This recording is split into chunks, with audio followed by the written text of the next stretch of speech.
All right. Welcome to the special New Year's Eve edition of the podcast here, folks. I appreciate you guys being here on this journey with me since July. I've been rolling with this podcast every Monday, and here we are again on New Year's Eve.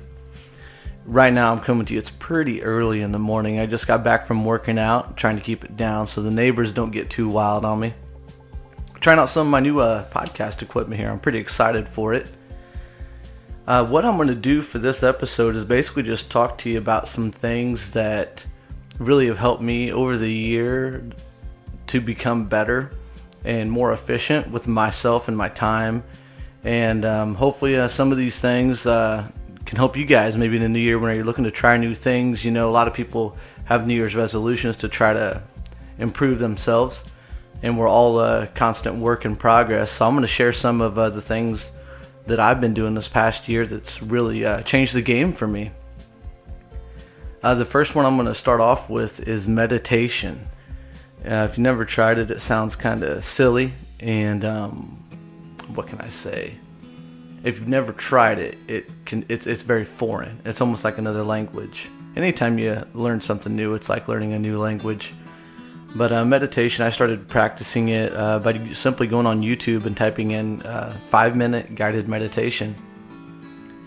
And it really helps you become present in the moment and kind of lowers your blood pressure, makes you just feel relaxed and present but not tired. But I also used sleep meditation this past year to get off any like melatonin that I was using to help me sleep. I started using sleep meditation by this guy, Michael Seeley. And you can find that for free on YouTube as well. It's about 40 minutes long. I've never made it past 20 minutes. And when I had my sleep study, I did a sleep meditation trick where basically I take deep breaths and count backwards from 200. And when I forget where I left off at, I just start from the last place I can remember, whether it be starting all over. But I used that to fall asleep during my sleep study whenever I had all these different wires hooked up to my head. Sipping on some of this Four Sigmatic coffee. I'm not a big coffee drinker, but this stuff I like to drink when I'm doing my podcast. It keeps me warmed up. And the next thing, to go along with meditation, I started this about 2 or 3 months ago, and I'm going to continue it into 2019. It's part of my morning routine. It's called Qigong and low hand patting. Those things are two different things. Qigong is like what can I say? It's an ancient Chinese form of yoga, and there's a little bit of meditation involved in the practice, but it also energizes you as well. You do different stretches, but if you want to look it up, it's called Qigong, and it's spelled Qi-Gong. Oh, sorry, I forgot to shut my phone off. There goes my email. It's pretty early, but you know, you do what you gotta do. Put that on silent. And well, while we're at it, talking about meditation and Qigong, low hand patting as well. Low hand patting is basically, it's another ancient Chinese ritual that they say promotes health and vitality and longevity in life. And I've been practicing it as long as Qigong for a couple months here, and it's been fantastic. Low hand patting is basically, it sounds silly. If you've never tried it, if you've watched me do it, you guys would laugh so hard. Basically, like you start different pressure points, you just pat on them. Like I start like with my left arm, and I pat all down the top of my left arm about 5, 6, 7, 8 times up and down, and then flip it over. Same thing with that arm. Then just repeat the other side. Tap under your arms, all your leg pressure points, chest, and even your face. Slap in your face. Oh yeah. Kind of like when your grandma would smack you on the cheek and say, "Good boy." That didn't sound creepy, right? But yeah, it's changed the game and really has helped me become focused. Whenever I have a busy day ahead of me, I do my morning routine, which is typically this. I wake up. I try to wake up early. The days that I wake up early after a decent night's sleep, usually around 4 or 5 a.m. Well, this last month has been so busy with Christmas and all the holidays and stuff, I've been slacking, and my wake up time's been around 5 a.m/6 a.m. on average. But there's some nights I set aside for myself that I do sleep in a little bit. That's if I watch wrestling or football, But football's coming to a close, so those days are going to become shorter. But I get up early, go to the gym first thing, and after I get home from the gym, the process goes to I do qigong first, low hand patting, meditation, then I read for 10 minutes. And I've read a lot of books this year, and it's been a fantastic process. I've read more books the past 2 years since I've set this practice in place than I have my whole life combined. So yeah, just reading for 10 minutes a day has changed a lot. So yeah, morning routine is huge. I mean, everybody has different morning routines. I'm not saying do this, but I'm just saying try and find what sticks and what works for you and makes you set you up for your best day. Another thing I've learned this past year is that failure is okay. With failure, speaking of, well, we're listening to the podcast right now. Some of you may know that I did a podcast. My goal last year was to create a podcast on January 1, 2018, and I did. My first one, and I failed at it. It lasted maybe 2 months, but it was overwhelming to do the process, but I learned a lot from it, which fast forward 3 or 4 months later to July, when I dropped this podcast, I learned from my mistakes, and I was able to use what I learned to make this a success. And it has, to what I wanted it to be, this has been a huge success for me. And I've been very consistent with it, which is the key. And I learned a lot from that very first podcast, which was called Kill the Noise. You guys can still go check that out. It's kind of about what we're talking about now, just life things. But yeah, I've definitely failed in that. But it was I learned a lot. So failure is okay. You just got to learn from it and use your failure as a strength instead of a weakness. Learn from it and capitalize on it in the future. Another quick tidbit I learned is that action creates motivation. Motivation does not create action. I remember many, many times in my life, things I knew I needed to do, and I would basically just sit around and wait to be motivated. And the next thing I knew, the deadline was coming up, and I'm like, I got to get it done real quick. And then it becomes a stressful situation, and you're not putting your all into it. I mean, well, I guess you are because you're hurrying, but it's not as well thought out. But if there's something you've been waiting on doing or thinking about doing, just get up and do it. Go 3, 2, 1, and do it. Don't wait on it because you'll be waiting the rest of your life if you do that. Like I was on many things, and I definitely action has created motivation, which is from I've been reading about in this recent book I've been reading called The Motivation Manifesto. It's really good.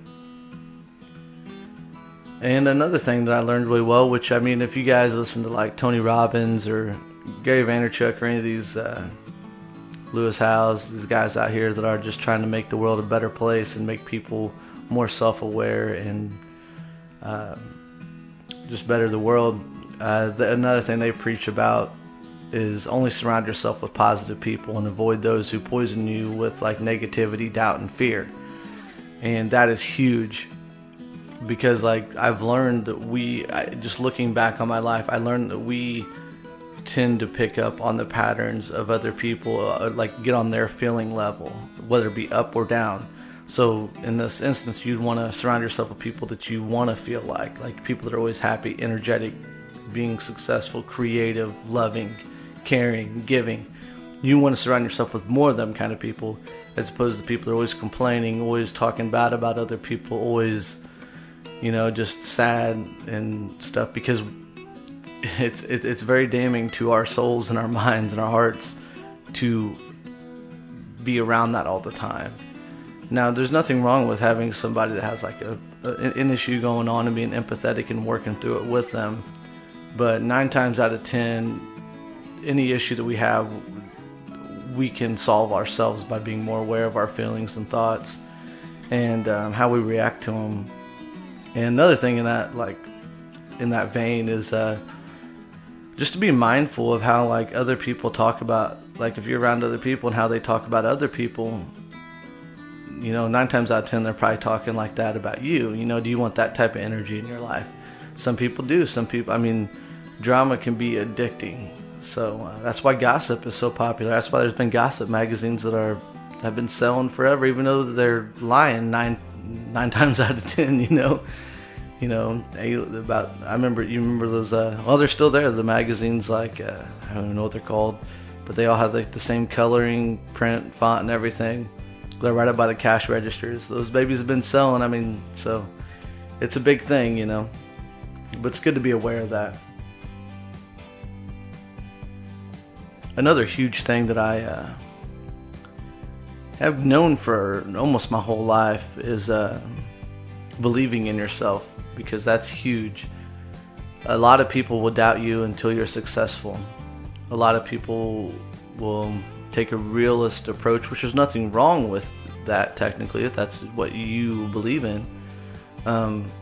If you have an outlandish goal, if you want to be the best painter in the world or something, people, that's so hard to do. There's only so many painting artists out there that have made it, blah, blah, blah, blah, blah. The world, there's no limitation on like how many painters there can be, how many great architects there can be, how many great music artists there can be, how many great, YouTube stars there can be. The world is abundant, and we must not forget that. And I have many times in my life, and I have to remind myself, there is enough out there for everybody and more.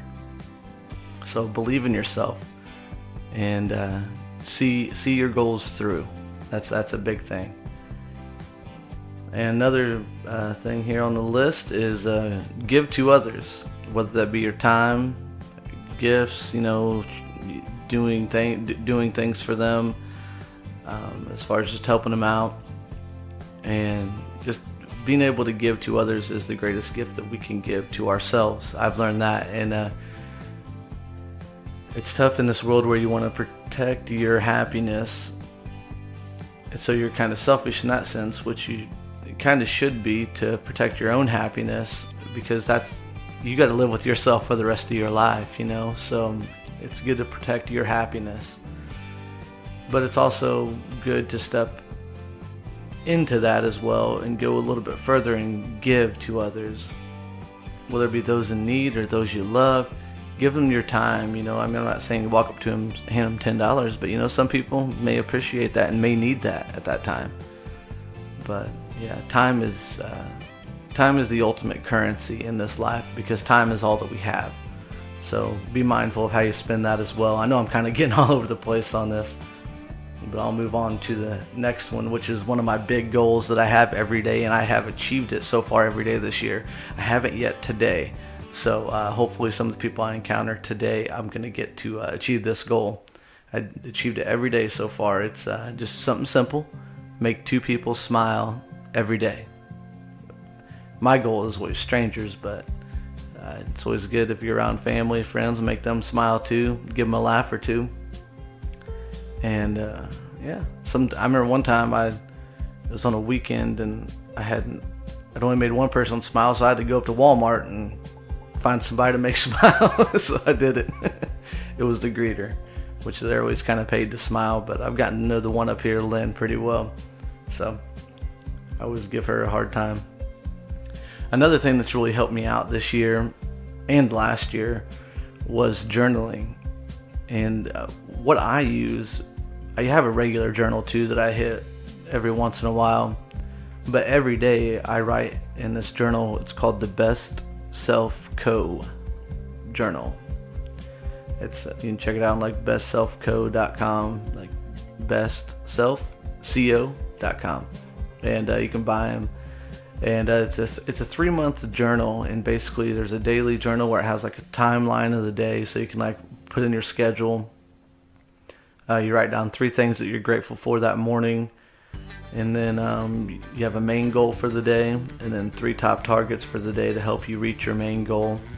And then at the end of the day, you write your lesson learned for the day, what some of your wins were for the day, and then 3 things you're grateful for at the end of the day, which is a beautiful thing. It also provides you with a quote every day, and I got mine sitting in front of me.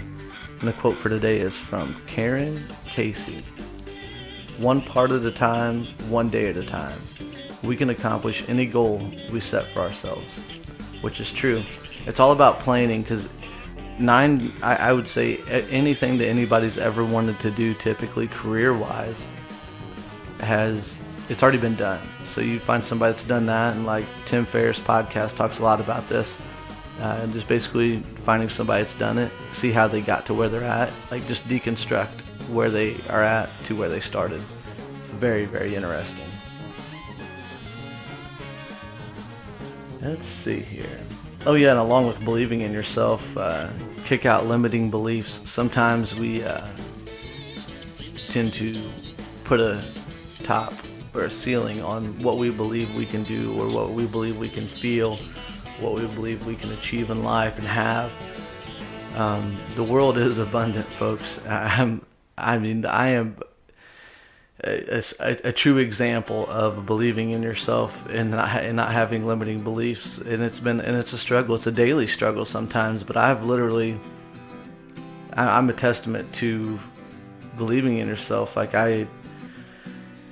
And working on yourself, and I still am. I'm not perfect at all, but like, I know if I can do it, I know you listening to this right now can do whatever it is that you want to do. It's just persistence, consistency, and self-awareness and belief in yourself, and a lot of help from the big man upstairs too. But now I got the phone ringing already. I tell you what. Another thing I want to close out this with is, since there's a lot of, especially with this political stuff, I try to stay out of it, and just things in general, to just in this coming year, let's try to promote more of what we love, not of what we hate. That's the big thing for me. But as you guys go into this new year, I hope you guys get everything that you hope to get.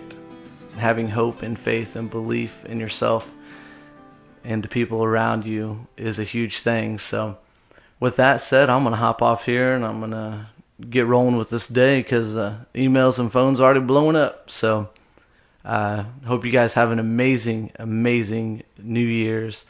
And we'll catch you on down the road, folks.